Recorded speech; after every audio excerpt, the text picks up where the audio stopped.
সাংবাদিক বৈঠকে আরেকটা কথা যেটা বারবার উঠে এলো সেটা হচ্ছে জয়ন্ত সিং এর এই বিষয়টা নিয়ে শাসক দলের কেউ বাইরে মুখ খুলবে না, কেউ মিডিয়ার সঙ্গে কথা বলবেন না, শুধুমাত্র সৌগত রায় এই নিয়ে উত্তর দেবেন। সৌগত রায় একমাত্র বাইরে এই নিয়ে কথা বলবেন, আর কেউ এটা নিয়ে কোনো কথা বলতে পারবেন না।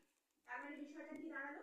বিষয়টা হচ্ছে যাদের কাছে বলছেন যে আমি তো সাংসদ, আমাকে তো চলে যেতে হবে, দিল্লি অধিবেশন আছে, চলে যাবো আমি, ভাবতে তিনি চলে যাবেন, তার কাছ থেকে উত্তর পাওয়া যাবে না। এই গোটা বিষয়টা করার কারণটা হচ্ছে ঘটনাটার গতিটা থামিয়ে দেওয়া, একটা নিষ্পত্তি দেখানো, আসল নিষ্পত্তি নয়, নিষ্পত্তি দেখানো হলো।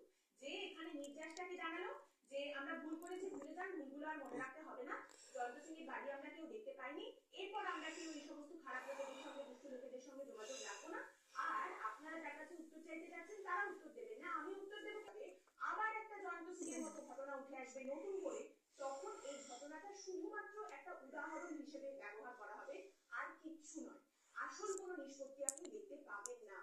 পর্বের একদম শুরুতেই বলেছিলাম না, ভিন্ডতি, এটা আসলে ভিন্ডতি নয়, গোটাটাই ধামা চাপা দেওয়ার জন্য একটা অভিনয়। This is a cover up in broad daylight. আজকের পর্বটা এখানেই শেষ করলাম। আপনাদের মতামত এই সম্পর্কে অবশ্যই জানাবেন কমেন্টের মাধ্যমে। পরের দিন আবার দেখা হবে অন্য একটি বিষয় নিয়ে আলোচনা।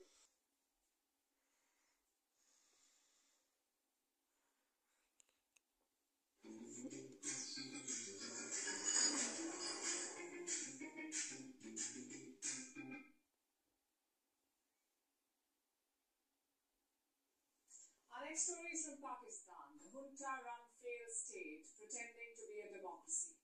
Pakistan's government made an announcement today. They seek to remove a thorn in their side. Former Prime Minister Imran, Pakistan's government plans to ban the PTI using a clause in the country's constitution. Here's how it works. The government is allowed to declare that a party is prejudicial to the sovereignty or integrity of Pakistan, that a party poses a threat to the country. The government can declare this. But after making the declaration, the government has to refer the matter to Pakistan's Supreme Court. Then it's in the court's hands.